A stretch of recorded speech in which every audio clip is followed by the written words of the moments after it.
I'm not nervous. I'm just not nervous. Are you nervous? I'm going with positive thoughts, bringing a positive spirit, positive vibe. Doug Jeffries is a luxury car salesman. So the one with the big family? His wife, Mary, is a high-end real estate broker. But they haven't paid their own mortgage in 2 years, and now they could lose it all. Today, they're headed to a meeting with the housing counselor who's working to save their home. Do you remember the day you moved in? October 12th, 2002. It was rainy, Oh, no. cold. Oh, no. Just the messiest day. That's terrible. But it was sunshine in our hearts. They lived in a 3,500 square foot, 4-bedroom home on a corner lot, complete with a 3-car garage for their BMWs. This is the living room. I'm a girl from Newark, New Jersey. We grew up in a 1-bedroom apartment, and it was 4 girls and 1 boy. So I would always say, oh, I can't wait until I get grown. I'm going to buy the biggest house. I'm going to do this. The pool would probably have been back there, the deck, the pool, and the tennis court. You don't know what the next person is doing. But I think there's some psychology in the African American community around spending that's connected with having felt less than and wanting to feel as good as. Let's give God some praise. The Jeffries are drowning in the kind of debt their pastor, Buster Soaries, preaches against just about every Sunday. Live within your means. People that don't manage their money wisely are not managing our lives wisely.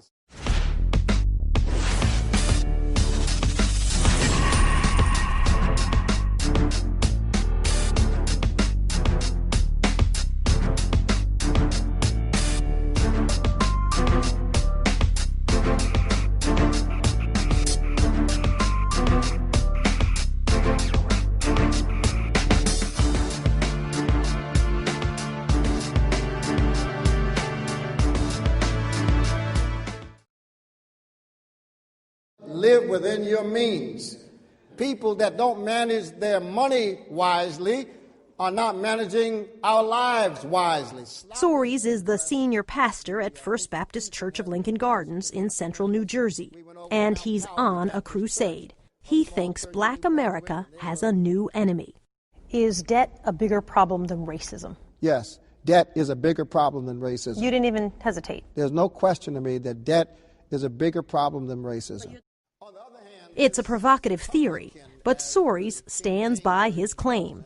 1 out of 5 of us has no bank account. We still do payday loans. We still do rent to own.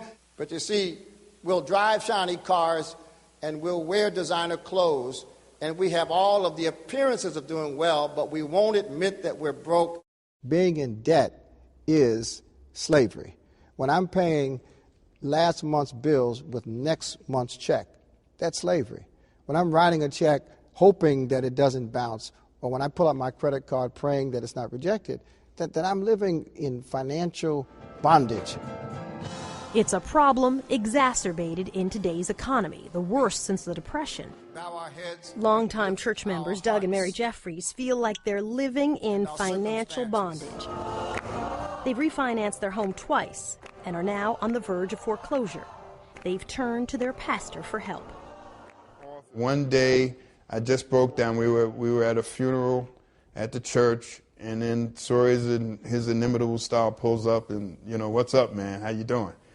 And I said, Pastor, I ain't doing so well today. He said, well, what's going on? And that's when I just, had to tell him what the deal was. Douglas kind of convinced me that he was going to ask anyway, and I said, well, okay, but I was reluctant. Was it embarrassing? Oh, yeah, quite. Why help Doug and Mary Jeffries? Super nice people. In a way, they make enough money they could just move to another place. You can't assume that a person who's middle income and has problems is less impacted by their problems than a person who's lower income that has problems.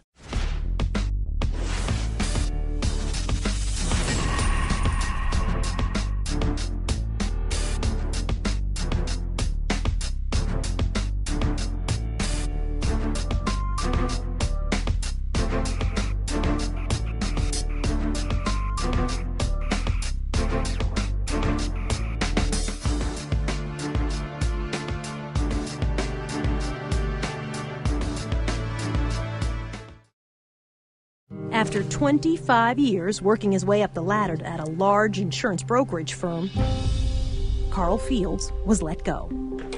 It was 4 days before his 58th birthday. I must tell you, there were a number of grown people who, when I told them what had happened to me, literally stood there crying. And I said to every one of them, don't cry for me. Rejoice for what God is about to do. And that's what keeps me going. Hallelujah, hallelujah. Thank you, Lord. Keeps him going still. Even now in the midst of this storm, Lord. Amen. Amen. My day starts with prayer and meditation. Very seldom do I miss that. Oh, boy. Has your faith diminished at all? No. Not one moment where you said... It was not a question to God about why did you let this happen to me. Never. I've never questioned him. The most difficult thing is watching my wife get up every morning and go to work, and I'm still in the bed. There is something horribly wrong with the fact that she gets up to go to provide for this family, and I'm not able to do that. You feel less than a man because I'm not doing what a man should do. I try to build him up as much as I can. I do everything and anything that I can do to make him know that he is the head of this house and he is my man.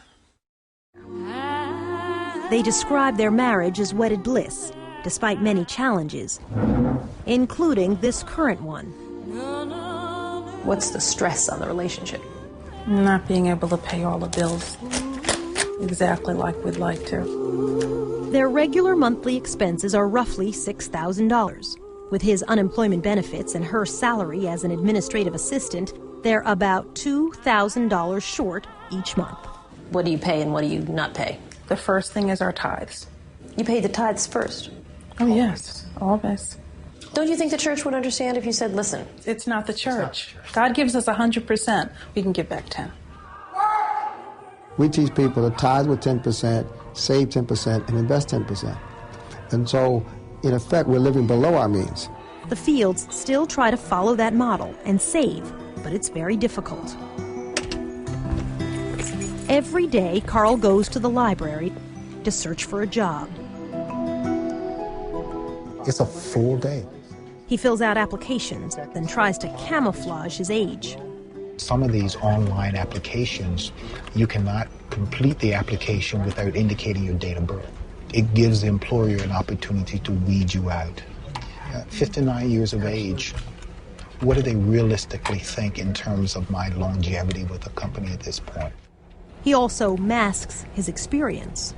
I've also taken out in my resume, my title is vice president. And the reason I've done that is because once they see that, they will immediately say overqualified. Today, he applies for 3 jobs. I'm going to print both of these out, because I save those. Those become part of my job application pile that I have. Account executive, insurance broker, client manager, commercial segment, commercial lines account manager. How many would you guess this is? I know I've put in over 300 job applications. Hundreds of applications. Good morning. How are you? Thank you very much. Hours of networking, nearly a dozen job fairs. What are you looking for today? The best job you have. You got it. And just 3 telephone interviews. You must be looking for qualified people. Unemployment for blacks is nearly double that of whites, even among college graduates. Oh, I see. I see. The college-educated black population is still predominantly in government jobs, in which you've seen a lot of cutbacks. They're predominantly in the retail sector, and they're in parts of the corporate sector that are the first to go. They're not the dynamic and growing parts of the economy. You think you're going to get a job? I know I'm going to get a job. I know that I'm going to get a job. How do you know that? I feel that I'm going to get a job. I just feel it in my bone, in my spirit, that I'm going to get a job.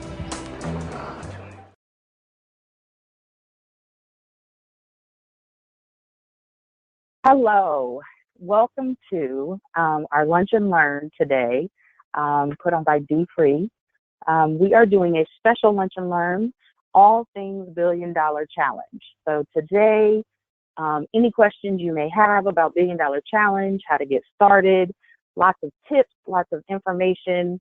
We're going to cover it all for you today so that you can learn everything you need to learn about the $1 billion challenge. So I welcome you. A couple housekeeping things.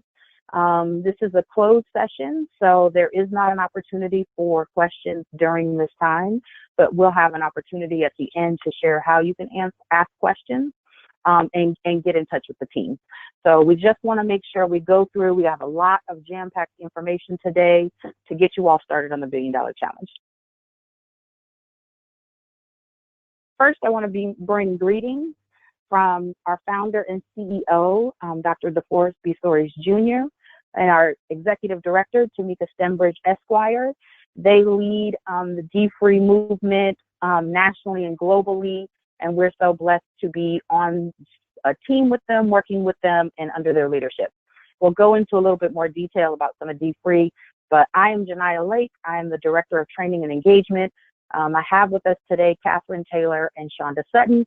We work on the training and engagement team, helping all people activate anything dfree $1 billion challenge, whether you're an individual, a church, a community organization, or a large initiative. We are kind of where the rubber hits the road, and we help you do anything that you want to do and accomplish the goals utilizing dfree $1 billion challenge and all of our tools and programming.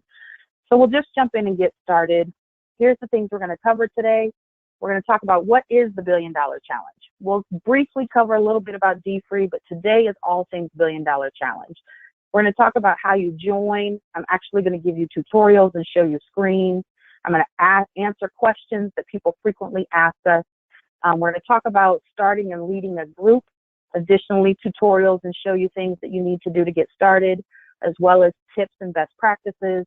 We'll cover some tools and functions of BDC at the end, and then I'm going to share some frequently asked questions. So these are the things that are burning on people's minds when they want to get started with $1 billion challenge, and a lot of times call us or shoot us emails. So I'm going to try to make sure I answer all of those for you guys at the frequently asked questions.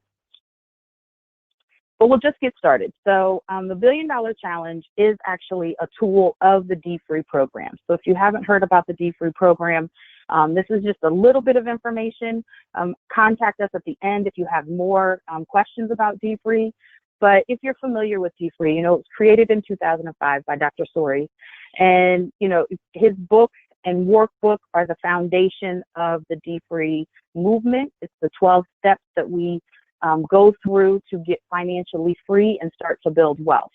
The movement, and if you will, is kind of catapulted with the $1 billion challenge, and we'll cover all of that today. But the basis for everything is the guiding principles of the dfree program. Dr. Soares has created dfree to be a transformational movement so that we challenge our culture of being a consuming kind of culture that purchases, lives in debt, and we shift ourselves to values-based principles and practical approaches to managing our finances. dfree works, our team works very hard to help individuals, families, churches, and communities improve their financial status so that we can address some of the things that plague us, if you will, around our finances. And so I say this is a little bit more than a financial education or financial program. You can Google financial literacy. We can find budget sheets. We can find all of the things that we need to find. But we know that we're still not changing our behaviors. So dfree addresses the spiritual, psychological, and the behavioral root causes of some of the things that plague us in our financial life. And so that's where I feel the transformation happens, so that we can address the things that are actually wrong and then showing up in our money. And so it'll reground you in those principles so that you can then move forward and make changes in how you're dealing with your money. dfree is a movement, so it's thriving, it's growing. I'm going to share some stats with you in a little bit. You'll see some of the accomplishments we've made with $1 billion challenge, but we are determined people that we're going to overcome this culture of debt. And so we're going to get out of delinquencies, deficits, and really attain financial freedom. And so that's the goal of dfree. We have lots of programming that we can do to help you get started. If you're interested in any dfree information, again, I'll have our contact at the end. We help organizations, churches, everyone lead these kind of movements across the country. But let's jump into $1 Billion Challenge. So $1 Billion Challenge also was created by Dr. Soares. It is the campaign. It is the, when people ask us, how can I get started immediately? What are things that I can do? It is the way that we're all meeting together to join the challenge. So the $1 Billion Challenge was created by Dr. Soares, and it's a continuum of the civil rights mission of financial wellness and empowerment that Martin Luther King spoke of in the civil rights time. If you're familiar with Dr. Soares, he has worked his lifetime in civil rights, the civil rights movement at the time, working with Jesse Jackson, Operation Push, and he continues that work today, really pushing to deal with the financial wellness and empowerment of our communities. And so if you think about, I always talk about that we have lots of stats we can access about how our communities and African Americans are doing in financial wellness. And we know we're kind of at the bad point of all stats. And so one of the things $1 Billion Challenge is it allows us to come and really celebrate success and start changing those conversations.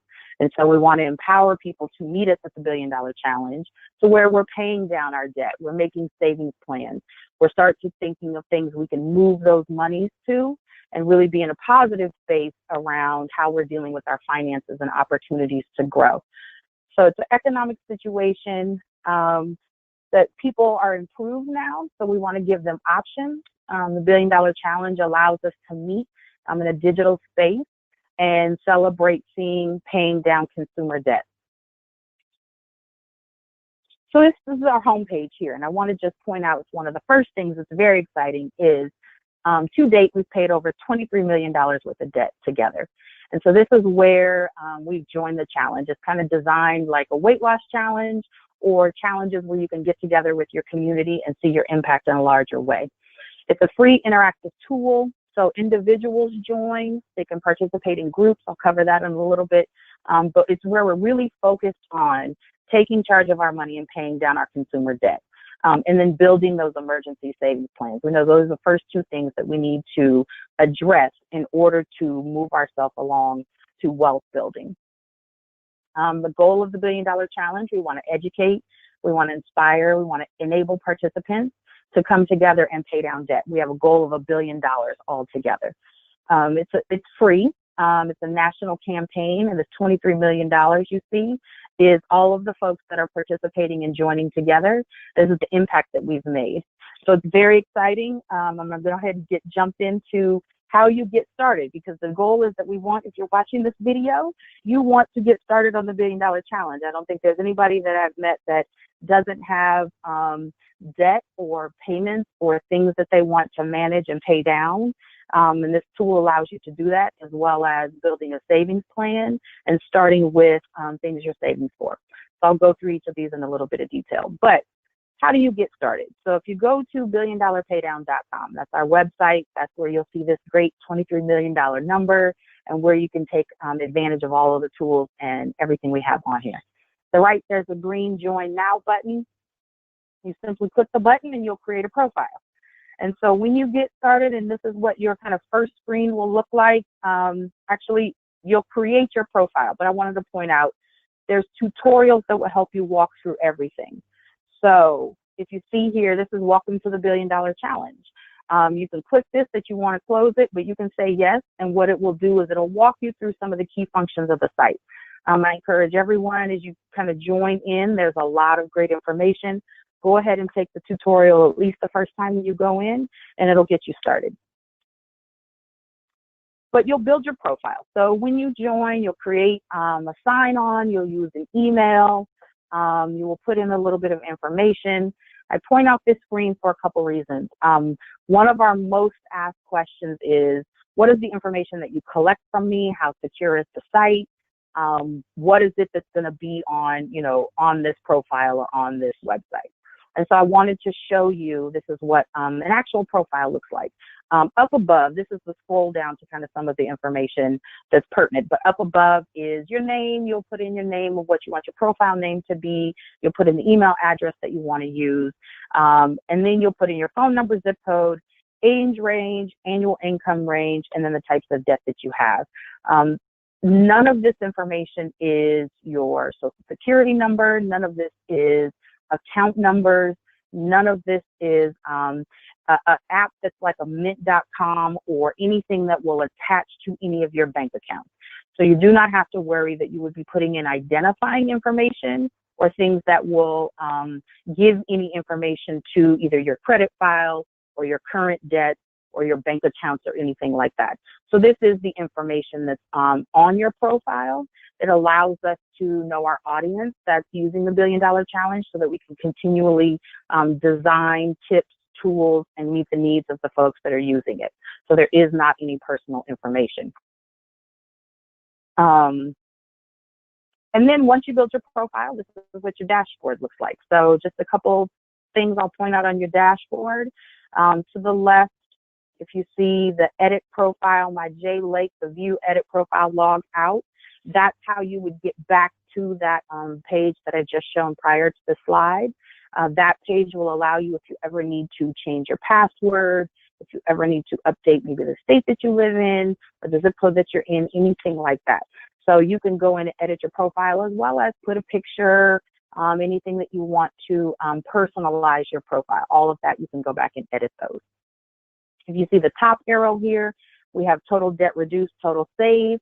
This is your dashboard, and this will update as you log your payments and as you log deposits into your savings plan. Again, the site is totally secure and it does not link to anything. So I do want to point out, someone asked one time, we don't collect the money and pay any of your debts for you. You will use this site simply as a tool, much like if you think logging all your debts into like a notebook. I know this might sound a little bit antiquated. I still do notebooks. So logging all of your debts into a notebook so that you have a good picture of what your debts look like. We know that you can't work a plan if you don't start to make a plan. And so this tool allows you to actually make a plan, have a snapshot of the debts that you have, and then really identify areas that you can either make extra payments or make a plan to pay off by a certain date. So you will log in your payments, you will log in your deposits that you make here. Our site will not make those for you. If you look at the bottom, you'll see your debt listed and your savings listed. Right now, there's no data in here. Along the bottom, it's not scrolled down, but you will have a list of your upcoming payments and your recent payments as you work your plan. So this will give you a total snapshot of what you put in here so that you can see it right on your dashboard, right on your screen, and then the success as you move along. This is what a debt screen looks like. So from this previous screen, you can click on this, the no data yet, and the let's add some goals. You can click right on there. To the top right, you see add a new goal.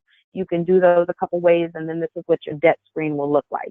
I show this again because I want to point out again, one of the most asked questions is the info that's collected. So I want to make sure you see the info that's collected prior to going into the site. So you put in your debt plan. Your debt plan, this would be like your visas, this would be your car loans, you may put your mortgage in here, but this would be debts that you are intending to pay off or that you want to have a plan to pay off. Your student loans may go in here. So you'll simply fill out the fields. You create a record name, it may be Visa, MasterCard, it may be Chase Visa, you know, whatever it is you want to create the debt record name, you put that in there. You'll put your amount, you'll put your rate, what's the debt, it's a of debt for you, select one, you put your rate and then the type of interest. The reason that information is important is because it will allow you to use the calculator tool. And the calculator tool allows you to either choose a date that you want to pay off or choose to pay a certain amount, and then that will give you the date. And I'll go into that just a little bit detail. One of the best practices that we suggest is gather your statements, gather your bills, gather the things that you want to input in here prior to coming and setting up your debt plans. That way you have everything right in front of you. I know someone said one time they went in to create, but then they didn't know what their rates were and they didn't know what their current balances were. So they had to actually go back, go get all that and come back and do it. So gather those things before you get started. Then you'll be able to log them in all at one time. The calculator function, what that does for you is two things. It allows you to either choose a date that you want to pay it off. So if you put a date in, say I have a goal, I want to pay this credit card off in 6 months. I will put the date in there for 6 months, and based on the rate and based on the balance that I have, it will tell me how much I need to pay each month in order to accomplish that goal. That's one way you can use the calculator. The other way is if you don't know the date, but maybe you identify an additional amount that you're going to put towards this to accelerate paying it off. So we know if we pay our minimum payments on our credit cards, that it would take so much longer, we'd pay so much interest, and it would just continue on kind of the cycle of debt. So we want to take an opportunity to identify if we have a little additional money. When you go through the dfree program, we identify spending leaks. It may be something as simple as your coffee each day. If you decide I'm going to take that same $25 a week and apply it to paying off my credit card, you may then increase your minimum payment. So if your minimum payment was $50, maybe you now put your payment at $75 each month. It will let you know the date and calculate the date of your payoff. That helps you really work your plans, because as you're building out your plans, we encourage people when you're going through dfree to use the snowball or the avalanche method, meaning once you've paid those things off, you would then be moving that additional money and that payment to your next item that you want to pay off. So then that accelerates and gives you momentum as you're working your plan and paying off your debt. So that's creating a debt plan. You would do this for everyone. Once you create, you can continue and go in and put in another debt and another debt and another debt, and then create your plan for those. And then you go to a savings plan. So we encourage everyone too to consider what their savings situation looks like as they're also working down their debt. And beginning savings is an emergency savings. Statistically, an individual is considered financially vulnerable if they do not have $500 to $1,000 in an emergency savings. And the reason that is the case is life situation happens and it can cause you to have to make a decision to go back in debt. And that could be tires, that could be hot water heaters, that could be anything. But if you don't have something put away for an emergency so that you don't have to go back in debt if any one of those things happen, then you would be considered financially vulnerable. And so we want to encourage people to also begin to start to build your savings plan. And so your savings is a habit. We encourage people that even as you're identifying your coffee and you take some of that and maybe half goes to your debt pay down plan, you also may want to consider half going to building that emergency savings. Build that habit of having a savings deposit on a regular basis so that you can start to build for that emergency fund so that you don't have to go back in debt as any life situation happens. Additionally, you can make more than one savings option or savings plan in here. We had someone ask, can I create my emergency savings that I want to build, but I also want to do a vacation fund, or I also want to do like my Christmas money in here too. So they use the savings plan for those, and then they may have deposits or, one paycheck goes towards one savings plan, one paycheck, deposit goes towards the next savings plan. So it's a great way to use it. Additionally, we encourage people, if you're identifying with your debt, sometimes we have bills that we also have happen once a year or twice a year, and maybe we want to consider building a savings for those instead of paying that debt at one time. So an example would be your car insurance. If you pay your premium every 6 months, you may want to consider a savings plan for your premium so that you save, 1/6 of that every month, so that at the time that your insurance premium is due, you've already saved the money. Same thing with property taxes, anything that would be, an annual payment or, biannual payment. This is a great way to save for those as well so that you can plan for those payments. So again, once you have your debts and your savings loaded, they will be on this dashboard here. You'll see them listed, and then you'll see as you log your payments and log your savings activity that your total at the top will be updated. One of the best practices that was shared with us is the bottom, the upcoming payments and the recent payments. Once you put your due dates in there, or you put when you work your plan, these will populate for you as well. So as you log your payments to the right, you'll see your recent payments in there. So you'll know that you've logged those, or if you've missed anything. The upcoming payments will be a reminder as far as any plans that you've laid out in your debts and your savings. They do turn red when they go past due. So we had someone say that was so helpful for her when she was on her dashboard. She could see right at the bottom any payment she may have forgotten to log, or if she didn't, work her plan, it shows up right there in upcoming payments right on your dashboard. So that is how you get started. A lot of times people then want to join a group. So once you build your individual profiles, you have the opportunity to either join or start a group. I can point out here, this is where a lot of times two people have angst. What of my individual information? If I join a group, what's going to happen? Is everybody going to see my business? They're going to know how much I'm in debt. Do they know how much I'm paying? All of that. So we can just say, before you even join a group, you don't have to worry about any of that. Your individual plan is individual to you. It is not shared with anybody when you join a group. Your payments, your debt load, what your business looks like, that is not shared with your group when you join a group. So that's like my two number one questions, the confidentiality, and then who's going to see my business if I'm part of this group. So you don't have to worry about that. The only thing that totals in the group is what you log as working your plan, and you will see it as the total summary. So you'll see the impact by the whole group. You will not see your individual plan. So for example, if Shonda and I are in this group together, I will not be able to see Shonda's debt load, but I also will not be able to see Shonda's payment. So I don't have to worry of whatever our goal is looking like. You're only going to know how much I paid, or you're going to know how much I'm not working my plan, or how much I am. You don't have to worry about any of that. We'll just all be in the summary together. So we encourage you to join a group or start a group. So a group management at the top, this is where you join or start. When you click that group management button, you'll have two green buttons that pop up. One says start a group, one says join a group. If your group already exists, if you know they exist, and you just like to join, whether it's your church, whether it's your Delta chapter, whether it's your employee networking group, you click the join button, start to type their name in the search field, and a drop down will come and you'll be able to find your group and join it. If you're starting a group, you'll click the start green button and it'll actually walk you through a few key information for your profile. So if you see here, I have named our group, the Test Chapter by Janiyah. I've chosen if we are a sorority or fraternity. I've chosen where we are, and then you get to write a little description. We do encourage you to choose a name that's something that would be found by members, or something that you share with your group so that they know what the group looks like or what the group name is to join, as well as a picture. And so then you can put a logo, you can put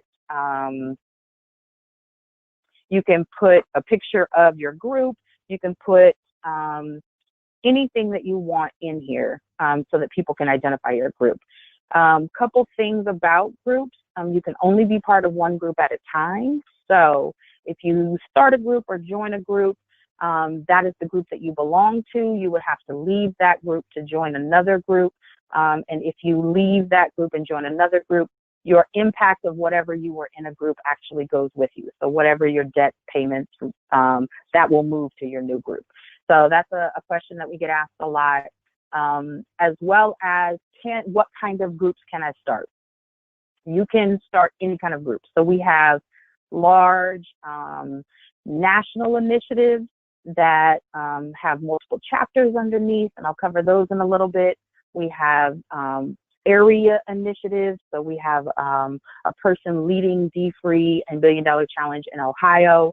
And so she has kind of a whole Ohio group with multiple different groups underneath, as well as we have families who started, a family group or girlfriends group. We have some VIP millionaire groups in Detroit. Well, we have some book club groups. So you can determine the group. If there's not a group that's set up that you want to join now, you can start any kind of group and get folks to join. We want this to be fun and encouraging, and a way that people can get started and join together and see an impact that they're making together. Let's go down. This is your dashboard. So what you see on here is kind of the dashboard for the group, if you will, much like the dashboard for your individual profile. You'll see debt goals, savings goals. I'll go through a little bit of admin function, but if I'm an individual and this is my group, I can see the members that are to the right. I can see our total impact to our goal. So we would have a percentage to our overall group goal. We would have a percentage to our overall savings goal. Again, you just see total. You don't see any individual totals to that group or to that summary. You don't see any individual plans to that summary. This would be goals that you would set for the whole group. And then this is additionally what you'll see if you just scroll down on the dashboard. So you'll see the members to the right. You'll see at the bottom there's an opportunity for engagement with the group as well. And let me go through that just a little bit. So if you scroll down to the bottom, there's a comment and an announce section. This allows the members to engage with each other, and this allows the leadership to have some activity with the group. And so the difference between the two, if you see an announcement is in a banner. It goes green, it goes across the wall, if you will, of the group, and it posts there as an announcement. This is a great thing to use to celebrate success, to announce if you have any dfree classes coming up and you want people to join. If you have any milestones that you've made, such as membership numbers or percentage of your overall goal, this is a great way to make announcements there for the overall good of the group. And then if you see comment acts much like a Facebook, I guess. You can make a comment, you can ask a question, someone can then continue on your thread and answer your comment. So if you see, I put what's the difference in a comment, someone could go into the comment there and answer the difference between an announcement and the context and answer it. So then it will build upon each other and be on the wall. It's a great place to ask questions that are good for the overall of the group, as well as recognize and allow people to celebrate success or anything like that, the accomplishments your group is making. So then that transitions, that's how you would join a group. Those are the things you would see on the dashboard. If you join a group, those are the things you can participate in, being part of a group. One last thing about a group can have a subchapter as well. So if you are a church, so for example, First Baptist Church of Lincoln Garden, they may have a group, which is like the parent group, and then you could have subgroups underneath that maybe have their own plans, their own initiatives, their own things that they're working on. So much like the ministries. There's a dfree ministry, there's a senior ministry, there's a marriage ministry. All of them could create a subgroup that would operate just the same under the parent group. They would have their own admins, they would have their own information, but it would just all roll to the total parent group of First Baptist Church of Lincoln Garden. So groups and subgroups, if you're an admin to the overall parent group, you would be an admin to the subgroup. But if you are an admin to the subgroup, you only manage your subgroup. So that's a great way to break out groups and subgroups. Sometimes we've had some great fun competitions. Deltas are by chapter. They lead the charge in competition and encouraging each other through some fun ways, but they are considered kind of a subgroup of the larger Delta group. If you are managing a group, so if you are an admin, if you see to the right there, Janiyah, Catherine, you see the little green admin, you have a little bit of a different function when you are managing a group. So in the green bar, you will see join requests. If you are an admin of a group, you will approve join requests. So as people find your group and want to join, it would show 3 join requests, 5 join requests. As an admin, you could click that button and go in and approve the folks that are requesting to join your group. You can, as an admin, you can have other people be admins with you. Depending on the size of your group, we encourage you to have 3 to 5 admins. At minimum 2 to 3, depending on the size. And so the admin functions can be shared by all admins. That would allow, if the admin needed to leave and you needed to replace an admin, that there would not be any scenario of there not being someone to manage the group. And then you see at the bottom, there's a manage all members, little green, and there's a hyperlink, and you can click that. So if you are an admin, there are some other things that you can do that manages the group. So if you click that button, this is what your members look like. They show up in a whole listing that you can see in the group, as well as your subgroup. The top, you can search members, look for members. But if you look to where the arrows are, there's a little 3 green dots. Those are the 3 black dots. Those 3 black dots allow you to either remove a member or send your group admin request. So if you are an admin and you want to add some additional admins, this is where you do that at. Once you send them an admin request, they accept it, they get their email that they logged their $1 billion challenge with, but they do need to be part of the group before you can make them an admin. So we encourage everybody to join the group ahead of time, and then you'll go in and set up your admin. The other things that you can do on this page is if you scroll to the bottom, there's a send invitations and send email to all members.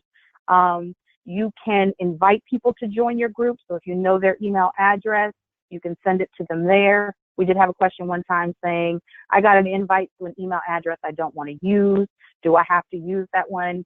No, you don't. This is just alerting people of your group name, and inviting them to join you. Anybody that's an individual, feel free to use whatever email they would like to manage their $1 billion challenge with, and then they can go find the group and join the group. But as an admin, you can send your invites out here. You can send emails to all the members too. So if you have any announcements that you also want to additionally do an email to the members, you can type that right in here, and it'll just send an email to all of the emails or all of the members in your group. And then we go back to the dashboard. So if you are managing a group, we encourage you to celebrate, encourage, and engage your group. One of the best practices that we've learned from some of our most successful $1 billion challenge users is when they really activate and use and engage with their folks that are in their group. So they may have milestones that they want to set and reach. They may have membership milestones that they want to continue on. They just may have things that they want to do, but we encourage you as you're leading others to really celebrate the success of your group, small and large. Really encourage the people to work their plans, and I'll share with you just a little bit how you can utilize the site to help them do that, as well as engage with them as your folks that are leading or joining your group and looking to your leadership. So if we look at some of the tools and the functions in the site, and some of these are helpful for you to know if you're managing a group as well, so that you can answer questions. Individuals always use these, as well as ways that you can encourage and keep your membership going. So if you look to the left, there's a tip of the week there that helps people to kind of stay the course, work their plan, or maybe think of things that they haven't thought about as they're looking at their debt load or their savings plan. So you can share tip of the week maybe in the group, encourage folks to use the tip of the week, as well as the tutorial. The tutorial walks them through a lot of site functions. So if you see all the different topics here, you can click on any one of these and you will see screenshots and functionality as you go through the site. So we encourage people to take those tutorials, or those leading groups, you can utilize these tutorials to help answer questions for people. As well as there's a lot of other stuff on the $1 Billion Challenge site. So when you go to the home page, you scroll down, there's lots of tools and tips, there's lots of information, articles we'll post on $1 Billion Challenge, some dfree tips as well from our 12-step program, lots of information, digital offerings. So we encourage you to take a look around the site. Even if you're just going in and logging debts and payments, there's lots of new information that gets posted here to help you kind of on your journey as you're paying down your debt or staying encouraged. So click on any one of these or click around the site. If you're leading groups, it's a great thing to draw your membership's attention to, have them take a look at, or post on the wall of your group as well. So I want to take a little moment here to go back to the 23 million that we're super excited about, and just have a little bit of recognition of what this looks like in the $1 Billion Challenge world right now. And so we have special recognition to our Greek organizations, Delta Sigma Thetas, leading the charge with almost 200 chapters, and they've paid down over $5 million worth of debt. We've just brought on the Atlantic region of Zeta Phi Beta. We have some New Jersey AKA chapters that are getting started, And we're just very excited to see this growth and to see how we're doing with this $23 million. We additionally want to recognize we have Prudential employee networking groups. We just are launching nationally an initiative with our NARAB chapters across the country. We have over 100 church leaders that are leading billion-dollar challenge groups around the country, whether that's just for their church or whether that's initiatives that they're doing within their cities or states or their denominations even, as well as, this is comprised of 10,000 individual members. So we've had such significant growth in 2019. We're positioned for even larger growth, but we want to celebrate the people that have contributed to this $23 million to this point, and we're on our way to meet $1 billion. So I encourage you all to join us together as we pay off debt.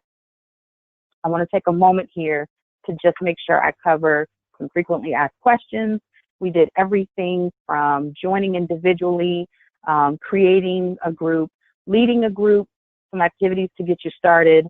But a lot of questions that we get is around the confidentiality, the information that is requested. So I hope I was able to show the screen and answer that for you so that you can see and not have any angst about joining the $1 billion challenge or any information that's in there. One of the things people typically ask is how often do I log on or when should I go in? You can log in as much as you'd like, but we do say you should at least log in when you're making your bill payment and go in and work your plan and log your plan to ensure that you're on track with the things that you've set up in $1 billion challenge. So log your payments in here. Whenever you make a payment to any of your debts that are on your plan or deposit into your savings, go in and log those in there, because then that contributes to your dashboard growth. If you're part of a group or part of a challenge, then it contributes to that summary total as well. If you are an administrator, how much can I see? Again, I walked you through all of the things that you can see. You do not have to worry about that. You can find out anybody in your group what their actually debt load is or what they're doing. So it's really a great tool that we can see impact. It's a great tool that we can see success. It's a great tool that we focus on paying down that debt so we can move those monies towards building savings, insurance, investments, wealth creation, home ownership, owning property, all of those positive aspects that we can see that $23 million, or when we move $1 billion down in consumer debt towards wealth creation. People have asked, what if I'm not in debt? Can I use $1 billion challenge? Absolutely. We encourage you, if you're not in debt, people may need to consider what their savings look like.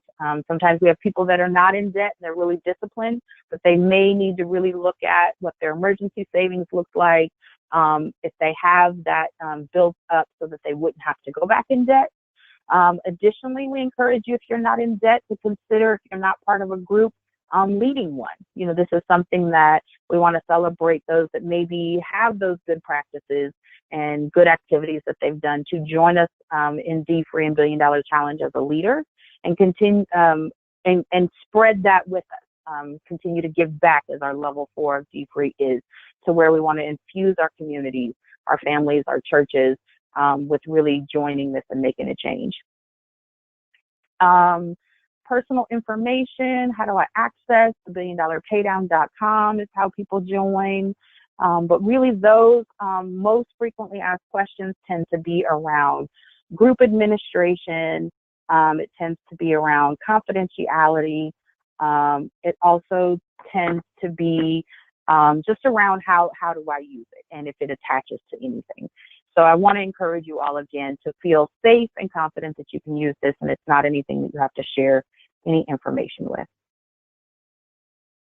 If there's some questions that you have, if you have ideas, if you'd like to learn more about dfree, if you want to get started, join us in any of these places. So mydfree.org is our website. It's the hub of all things dfree. You'll learn about our live events, initiatives that we're doing, some of our digital offerings, lots of tools and resources, as well as the $1billionpaydown.com is the site we've covered today. So that's where you go. Please go, create a profile, join a group, start a group. But any way that we can help in any of the above, whether you want to start dfree, classes, any specific initiatives, or learn more about anything that I mentioned today, contact us at the engagement email at mydfree.org. You can contact us by phone as well. And then follow us on social media.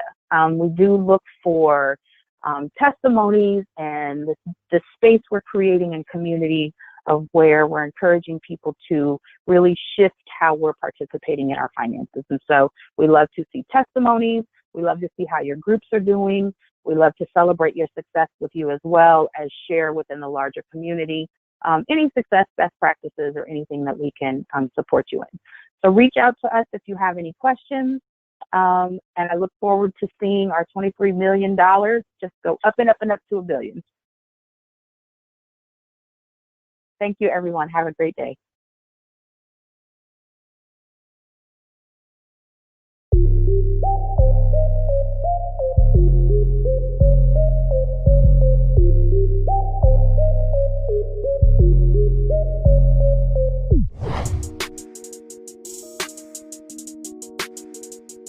You don't want to spend no money. I don't think being cheap is necessarily a bad thing, though. You're not willing to spend money that you do have.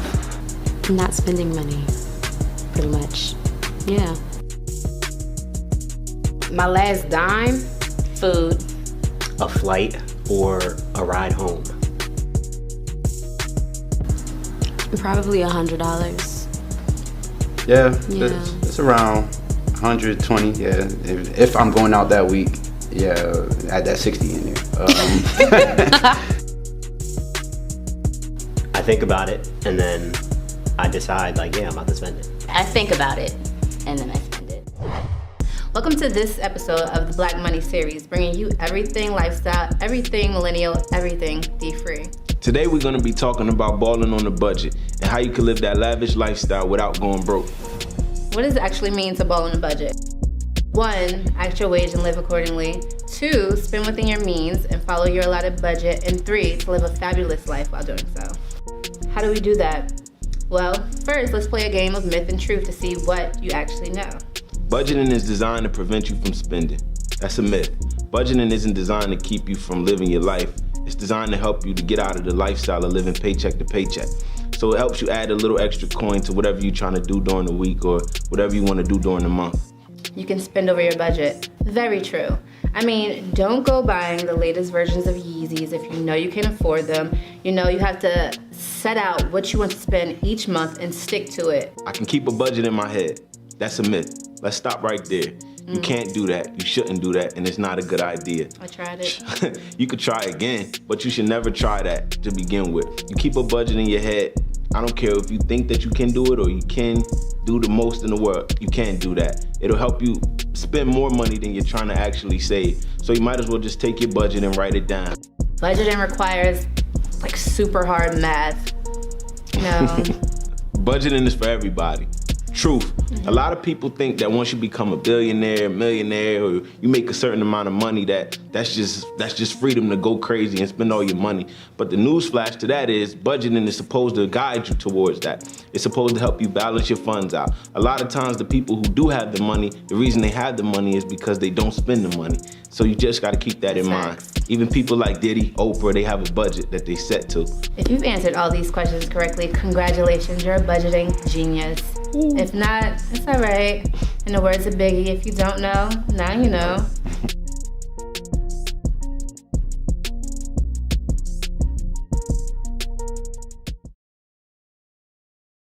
When I grow up, I want to be a billionaire. Billionaire. What if we were all billionaires? That looks like legacy. Investment. Property. That looks like me. That looks like me. That looks like me. But there's a first step to this. You've got to get debt free. You got to join the $1 billion challenge. The $1 billion challenge. Yes, today. We'll be waiting. We're building billionaires.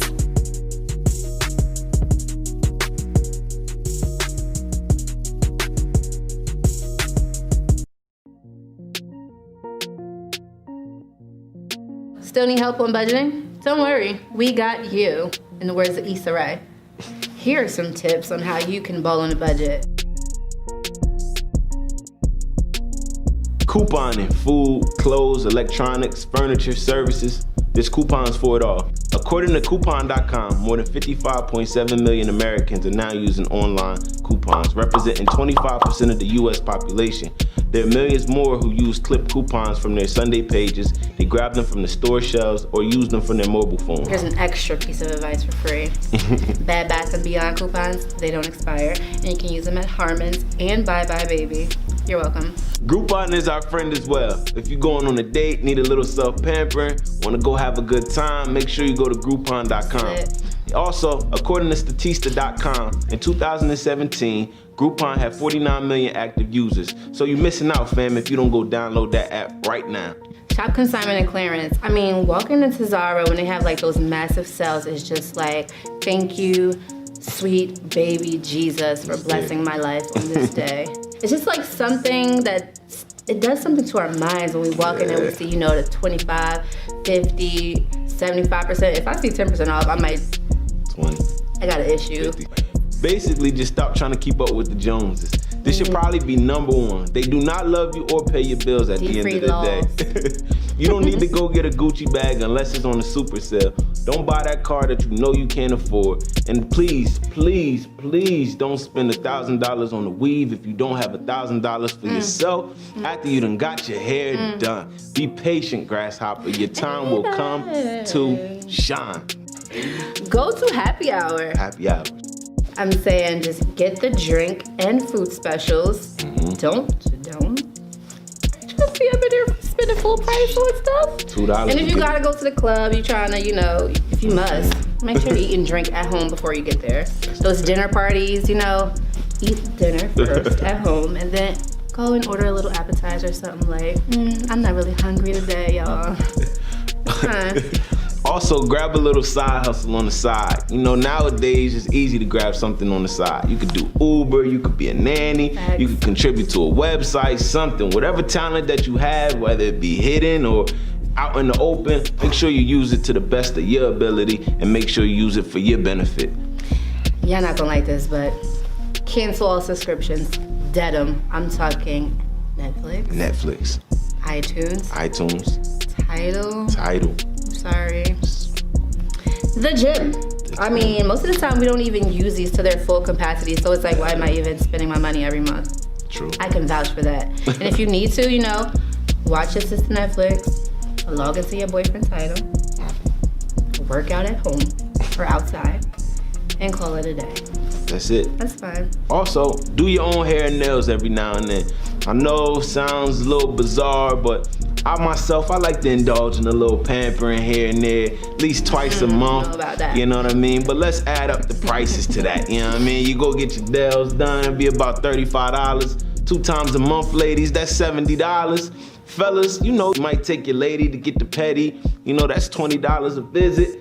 Do that twice a month, that's $40, so we already at like $110. Then the ladies getting their hair done, no less than $150 a month. Fellas, we getting the haircuts. We know they not cheap nowadays, so you go on YouTube and teach yourself how to cut hair for real.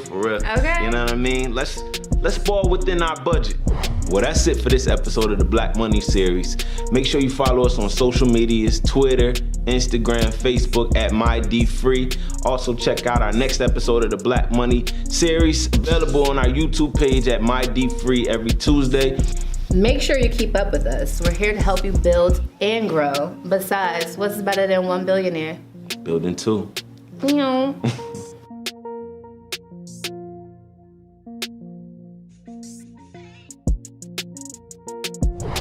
Welcome to this episode of the Black Money series, bringing you everything millennial, everything dfree. Wait, what is that? All things millennial, all things lifestyle, all things. There are millions more using clip coupons than it. Run it back. So again, I know that I have a love for shopping and I like to I like to buy stuff. So I have to be financially responsible about it. I'm not gonna go rack up credit cards just so I can buy a bunch of red bottoms and you know, Preach, bags girl. and all of this stuff. Like, I can still take, you know, I could, you know, take a lot less money than that and still put together an outfit that looks just as good as anybody else.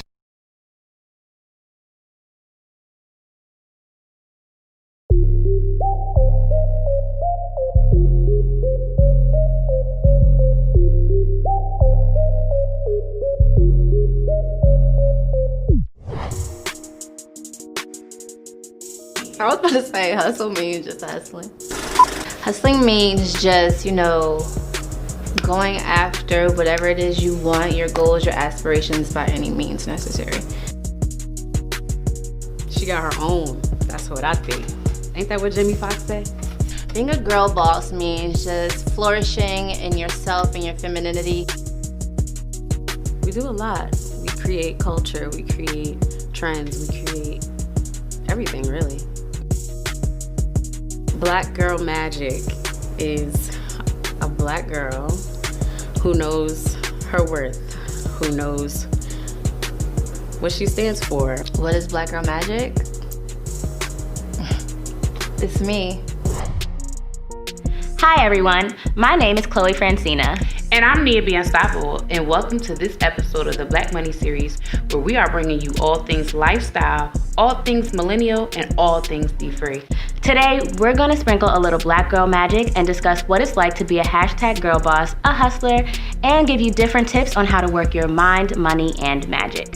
So what is black girl magic? The phrase black girl magic was popularized in 2013 by Kashawn Thompson. The concept was designed to celebrate the beauty, power, and resilience of black women. With black women in mind, the phrase was created to counteract the negativity that society places against us. And although this phrase technically started in 2013, we know black girl magic has been around since the beginning of time. Duh. Now you know we are all about black girl magic here at dfree, but let's face it, everyone is not hip to the amazing things that our sisters have done.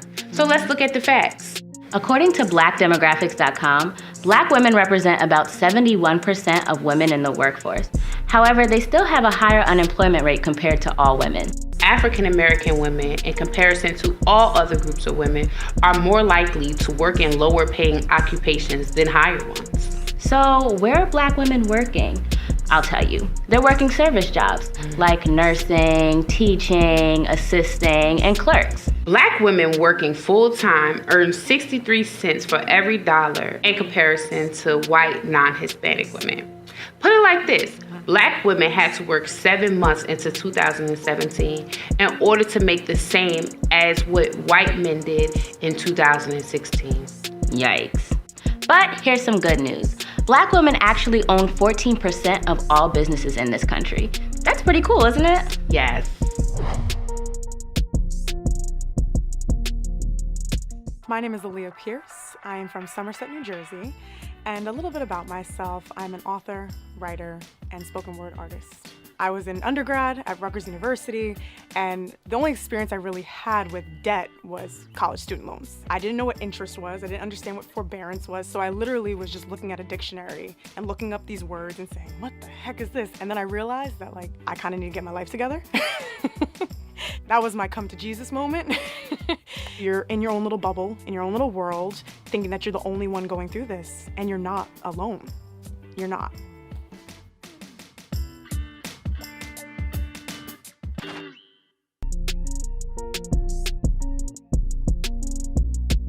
So we've gone through the facts, just some of them, but there are a million other examples that we could use to show the representation, or lack thereof, of black women in society today.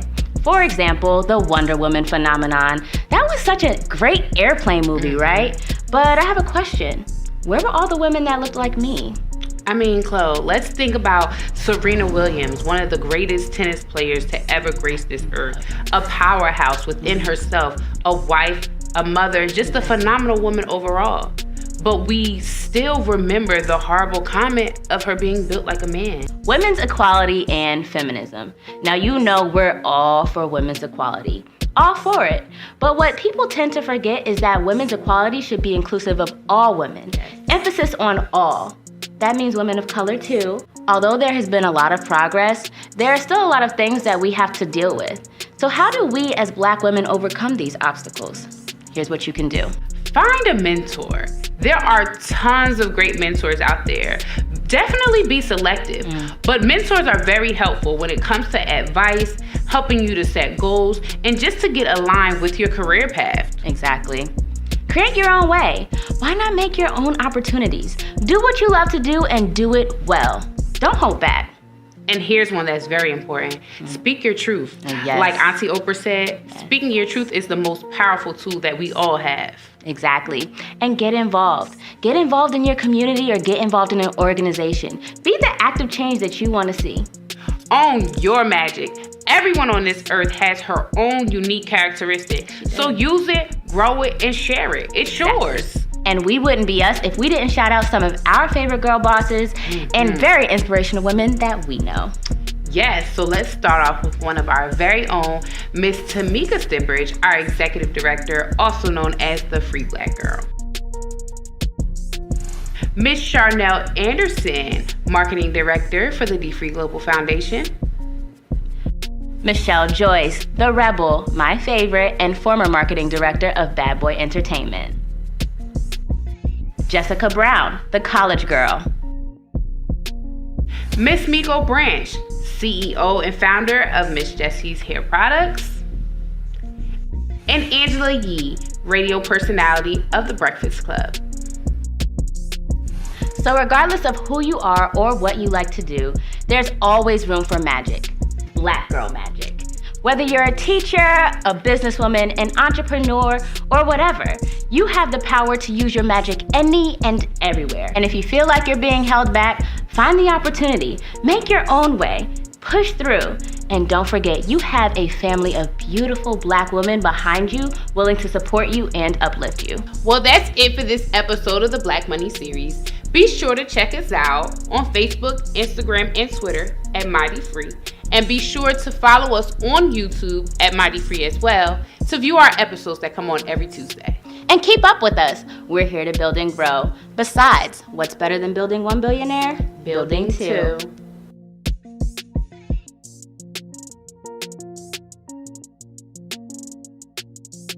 It never called you again. Remember when he told you it was about the Benjamins? I don't know that part. Plus one. Plus one. You giving up so easy, you ain't even fooling him. Martin's ready. Martin's ready. Talking out your neck, saying you a Christian, a Muslim, sleeping with the jinn. Now that was the sin that did Jezebel in.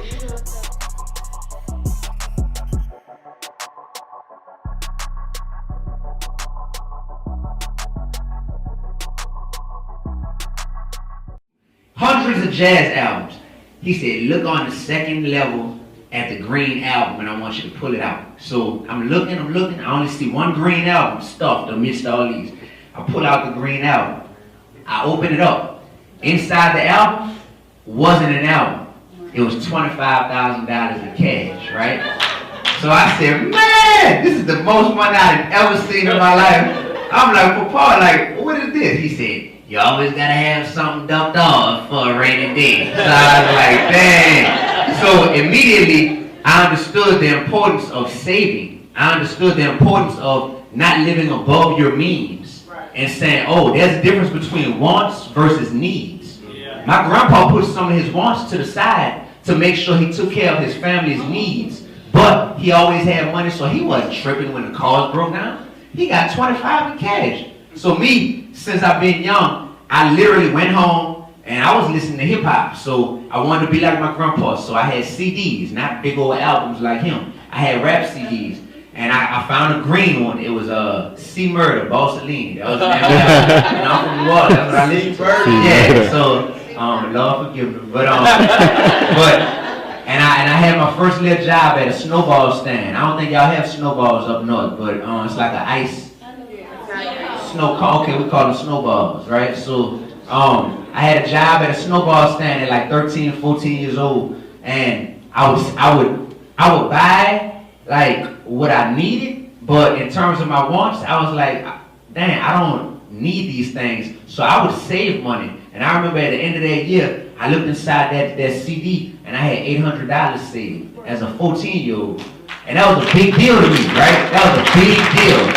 So that just started me out feeling good. I felt good about that. And I said, dang, whenever you say you broke, that shouldn't mean that you're really broke, like you have no money left. You know what I mean? People who understand how to manage money, when they say they broke, they still got money. They still got money. But our people, when we say we broke, we be like, dog, I ain't got nothing. We broke nothing. I got a friend who says she's broke, right? Right. She got 600 grand in the bank. Say it one more time, Sean. 600 grand in the bank and thinks she's broke. She doesn't touch it though. See, that's how we want y'all to start thinking. That's how we want y'all to start thinking. When you say you broke, I said I'm broke. Right. So that's what started me out as far as financial literacy tips and just understanding how to manage money.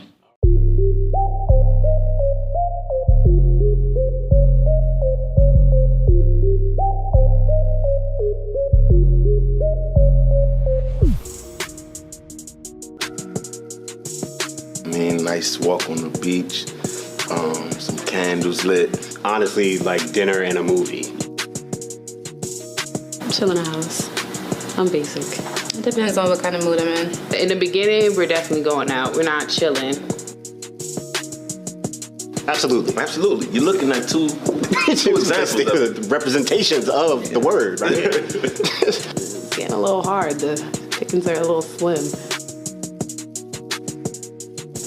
No, in certain cases, no. No, but if they let that that'll define that being the last time we go out, probably. Facts. What up, y'all? It's JD. Today, we're gonna get into the topic of all topics, dating. What it means to date as a millennial, as well as some of the affordable tips on your dating life. According to Cosmopolitan, men typically spend about $80 on a first date, and the average person spends $50 to $100 on a date night. What about gift card? Does gift card count? That's a coupon. That's a discount. Gift card, yeah. I'll put out a gift card if it's there. If I got a gift card, I'm gonna use it. Though, exactly. That's what I'm saying. I'm gonna slide it in the joint behind, you know what I'm saying, the cash. Yeah. Get it in that way. They ain't gotta know about it. They probably should just put it in the little thing, especially if it's the first date. According to Match.com, 58% of women don't even want an expensive date. Probably a paint and sip. I don't know. I think, paint and sip. Yeah. I'm simple. I ain't say that, bro.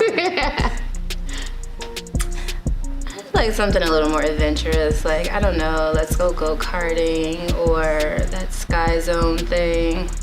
Dating in large cities can be even more expensive when you factor in the cost of food, entertainment, transportation, and tipping. We got some tips here to help you and your pockets survive date night. Budget. To determine how much to spend really on dating, you have to factor in your personal account and your finances. And spend what you feel is comfortable without going broke. If the first day go good, but if you notice as you guys keep dating, like the prices on the menus keep going up, after a minute you gonna have to put your foot down and let them know, nah, I can't make it. Let's go on Tuesdays, like go to Joe's Crab Shack, $2 Tuesdays, something like that. Use Groupon, Amazon deals, and Yelp deals. Couponing is not corny. And if your date think it is, you might have to rethink about dating that person. Or try free city tours. What's the best way to explore a city? So you might as well just do it with someone else. I really like exploring cities. That's really cool, especially with somebody that you might be interested in and maybe like gonna get lunch or something. Always free or pay as you go museums. You go check out the Metropolitan Museum of Art, or you go check out the African American Museum in DC. Have a game night. Invite some friends or other couples, or cook together. Let me give you guys some ideas. You make you guys tacos, or you could try a new dessert, or community service. You're not free unless you help someone else get free. One time, I think I was in school, I was super broke. I mean, like, super broke. And I was, like, gonna order food. I guess I was gonna order food and, like, have it delivered. And I checked, like, y'all checked on my online account and everything like that, and literally had no money. So I had to call my roommate and ask him for, like, his, like, information, like, got it all. And then, cause it was, like, one of, like, the first, like, times I was hanging out with this girl. So I, like, had to have my roommate pay for it and I had to pay him back. So that was one awkward time. Did she know? No, she didn't know. But after the fact, I told her. But yeah, she didn't know at first. Regardless of what your idea of dating is, it's always important to make sure that you are financially comfortable when you go out. It'll help. And if you really don't have the funds, be comfortable with yourself enough to explain your issue. Think of an alternative idea, or just reschedule to another time. Trust us, the world won't end if you have to reschedule. If you need some more ideas or money tips, make sure to follow us on social media at mydfree on Facebook, Instagram, and Twitter. And check out our new episodes of the Black Money series available on our YouTube page at mydfree every Tuesday. Keep up with us. We're here to build and grow. Besides, what's better than building one billionaire? Building two.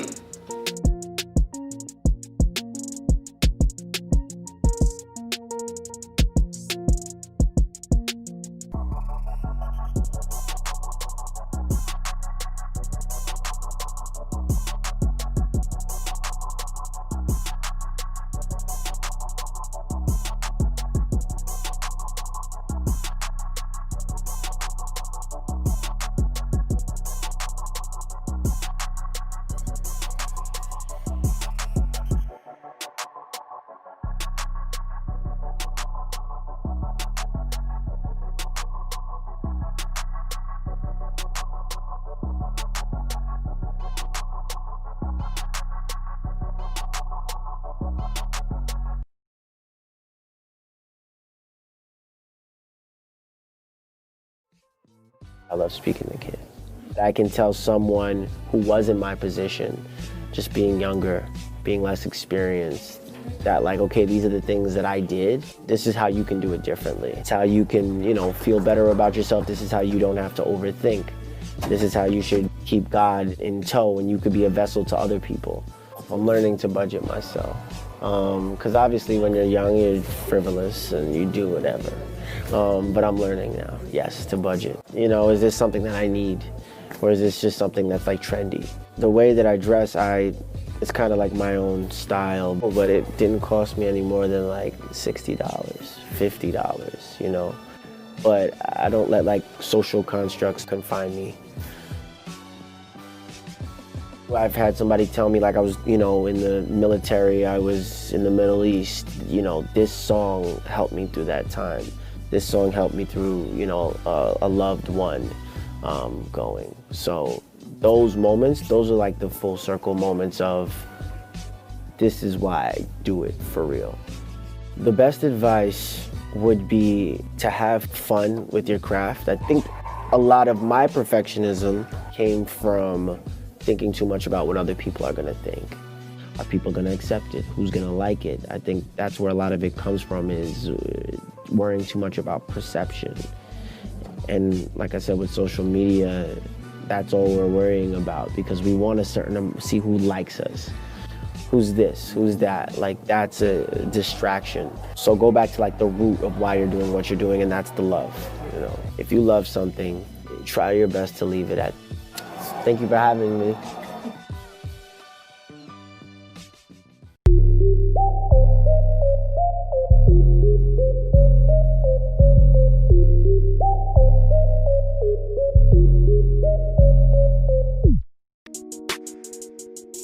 Doing your own thing and not worrying about what others really think about it. Being creative to me is your ability to step outside the norm and venture into parts of yourself.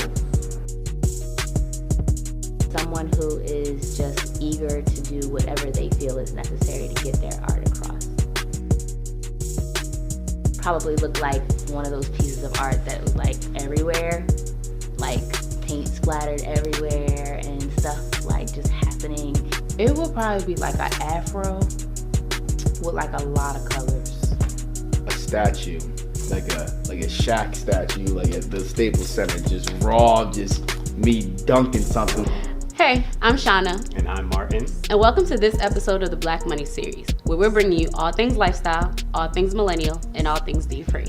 We're going to talk to you about what it means to be a creative, challenging the stereotype of the starving artist, and how you can still pursue your dream and secure the bag. So let's start. Are you in it for the love or for the hustle?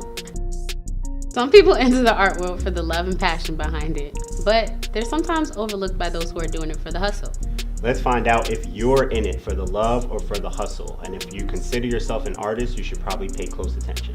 Would you rather do what you love for a little bit of money or do what you hate for a lot of money? I love doing what I love, but I also love money. So it depends on how much you love money. I love money a lot, so I'm willing to do things that I hate to make a lot of money. Would you rather work multiple part-time jobs so you still have time to create, or would you rather work a full-time job and not have time at all? I'd rather work multiple part-time jobs because I can't deal with a lot of people like that anyway. Would you rather charge your friend for a large project or let them have it for free? I would rather let them have it for free because it's my friend. But it depends on how large the project is. If it's real big, then I would feel the need to charge a little something, and they'll probably understand that. But I would rather do it for free because I like my friends. Well, friends don't pay your bills. You're right. We get it. Sometimes people do it for the money. Sometimes people just love what they do. And sometimes you just need a little bit of both. But it's always important to remember that your art is yours at the end of the day. So regardless of what you're doing it for, always remember your craft is your priority. Facts. And speaking of facts, let's take a look at what it's like to be a creative in today's society. According to NBC, 41% of creatives save their coin compared to only 30% of those in finance. The average salary of a creative is about $55,000 a year. Yeah, that's basically nothing, but you gotta pay the bills. Trash. 41% of creatives have a retirement or an emergency fund, compared to only 30% of those in finance. Newsflash, it's okay to make money off of your art. Here are some tips on what you can do as an entrepreneur and secure the bag. Freelance. My middle name is Freelance. You're good at what you do, you know it. So why not build your portfolio and use your work to make some extra coin? Increase your hourly rate. We know this is a touchy topic, but if you're good at what you do, then those who support you will understand. Besides, you've got bills to pay. Social media is your friend. It's a tool. Your creative skills can become a social media service. Companies are always looking to add a little extra flavor, a little extra sauce to their social media pages. You know what I'm saying? Create some products and services. Trust us, people are always looking for those who can help with the look and design of digital ads, graphics, apps, videos, anything really. Yeah, Shauna knows all about that. Teach your skill. People are always looking to learn something new. Teach a class, do a webinar, have a workshop, share your craft with the world. Market yourself. Marketing is always necessary. And in this day and age, it's the best way to get your name out there. Consider using different tools that help market you and your craft to a larger audience. Use your resources. Your family, your friends, your co-workers, your pets. People making money off their pets out here. Oh, yeah, they're all there to support you. Use them, network, spread the word. Use your circle to help you. Ignore the 95% of people who tell you you can't do it or it's not realistic, or even ask, what's your backup plan? That's the surest way for you to fail. Instead, focus on what makes you happy and your passion. Focus on yourself, not them. These tips are definitely necessary, especially for me as an artist. As a freelancer, I have to keep this in the back of my mind and always remember that I can make money off of what I love to do at the end of the day. Exactly. And if you're still wondering how you can do that, or if you need some inspiration on what to do, here are a few entrepreneurs who we think are taking over the creative game today. Joseph Wright. Mel Thompson. Des Martel. Paola Duran. Brandon Braxton. Tim Jones. Kalia Deborah. Uchenna Akosa. And these are just to name a few. There are so many others out there. You got to search through your Twitter and your Instagram. You'll see a bunch of people. Right. The most important thing a designer should have is the power of imagination and visualization. That's something you should always remember. Well, that's it for this episode of the Black Money series. Make sure to follow us on social media at mydfree on Facebook, Instagram, and Twitter. You can check out our other episodes of the Black Money series at mydfree on our YouTube page, and you can check out new episodes every Tuesday. Keep up with us. We're here to build and grow. Besides, what's better than building one billionaire? Building two.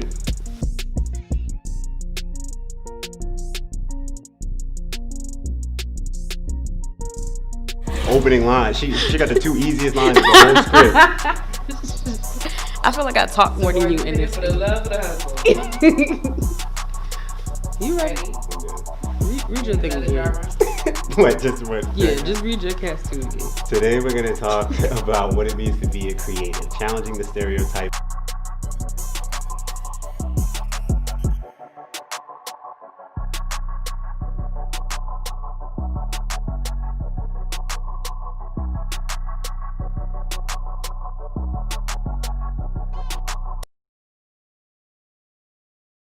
Hi, I'm Kayla Cousins. I am International Marketing Manager at Capitol Records, and I'm here with dfree.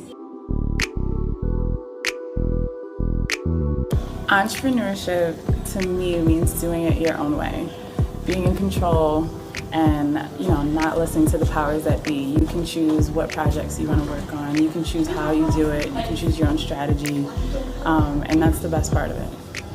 Biggest aha moment for me is when I realized that I can ask for what I want and it can come to me. A lot of times we fill our minds with fear and of being afraid of no, but no can't hurt you and you can just keep pushing from there.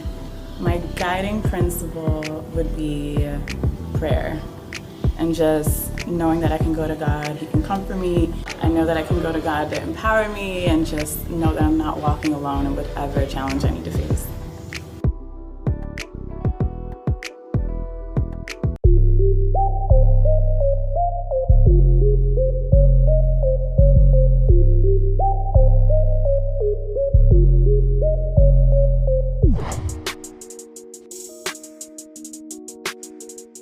An 8, a 9, 10, 12. If I'm looking on social media, I might see something and I'm like, oh, that's cute. When Beyonce had that big long ponytail, like Beauty and the Beast-ish, I definitely wanted that. Spend a little bit of money. Basic braids, basic twists. This, a hat. I will straighten my hair or curl it or something. It's, my crown, so I wanted to be looking royal and complimenting the rest of me. Hi everyone, I'm Nia B. Unstoppable. And I'm Brianna Lynn. And welcome to this episode of the Black Money series, where we are bringing you all things lifestyle, all things millennial, and all things dfree. Today we are here to talk to you about something that we all have, we change it often, and something that probably rules the world for many of us, especially for women, and that's hair. So I'm sure many of you are wondering where this whole idea of hairstyling comes from. Hairstyling is actually a specialization in the field of cosmetology. And cosmetology is the professional skill or practice of beautifying the face, hair, and skin. Egyptians are known to be the first cosmetologists, and some of their hairstyling techniques would include dyeing hair with henna, shaving their heads with sharp rocks, and wearing wigs and hairpieces. As we move a little further into history, specifically for the African American culture, one woman that we truly recognize in cosmetology is Madam C.J. Walker. Yes. Madam C.J. Walker was the first African American female millionaire. Yes, that's what I said. She was a millionaire. She was known for inventing the straightening comb and also her phenomenal hair products. Well, business started booming so greatly for Madam C.J. Walker. She was able to hire other women as sales beauticians, whom she referred to do as Walker agents. She actually still has a museum in Indianapolis called the Madam C.J. Walker Theater. If you guys are around, you should really check it out sometime. That is so awesome. Not only because she was a beautician like myself, but she was a whole millionaire who made it possible for other women to have jobs. That's right. Brianna, you are studying to be a cosmetologist. Do you have any cool tips for us? Well, of course. So first off, most women love, love, love beauty. It brings them joy, confidence, and it makes them feel good about themselves. So on average, how much do we spend on all of this?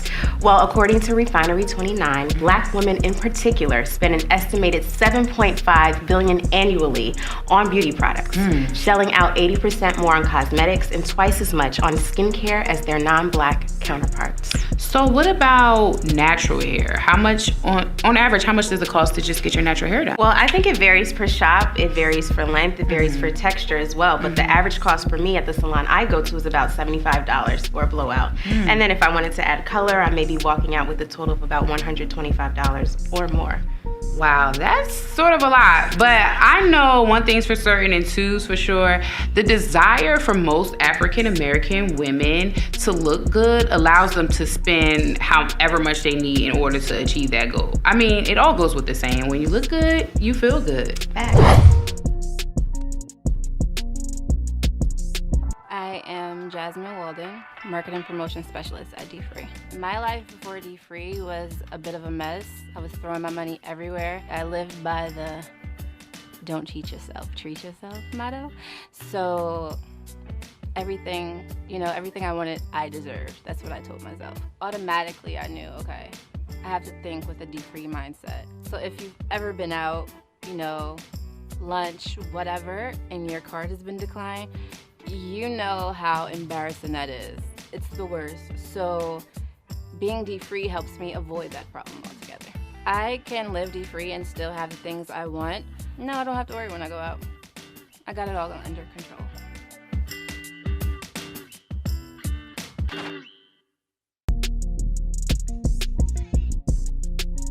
So here are some tips on naturalistas. According to Black America Web, Black women who consider themselves naturalistas feel very positive about natural hair, yet Black women still feel that there's a social stigma associated with more textured hair and sometimes have anxieties while wearing it naturally in the workplace. But as for our millennial naturalistas, they adore natural hair more than we've probably ever seen in America's history. Girl, cause we're woke. Now stay woke.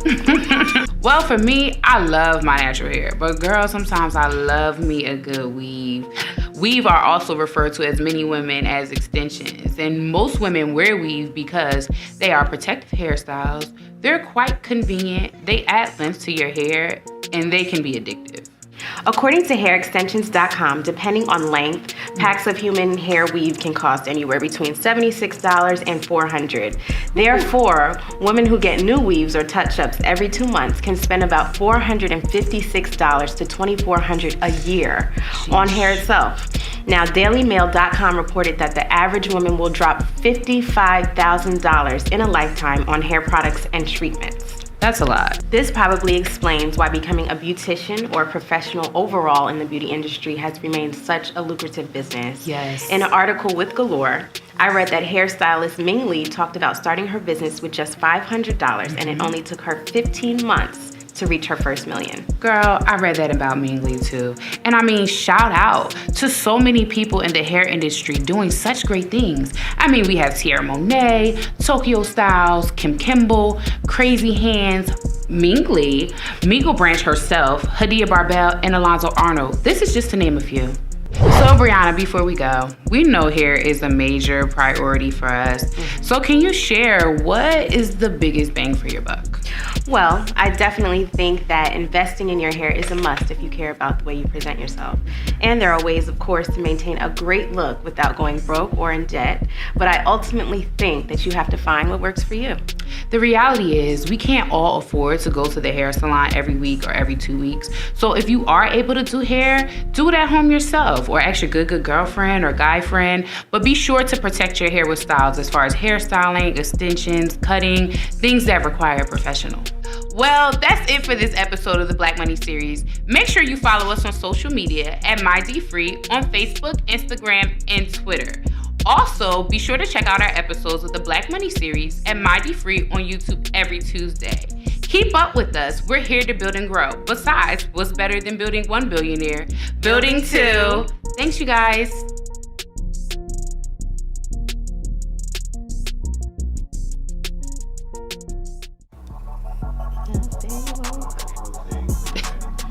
Sing that.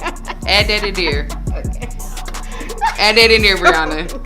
That's really neat. Yeah, add that in there. Add that in there, bro. You never know. We ready to record?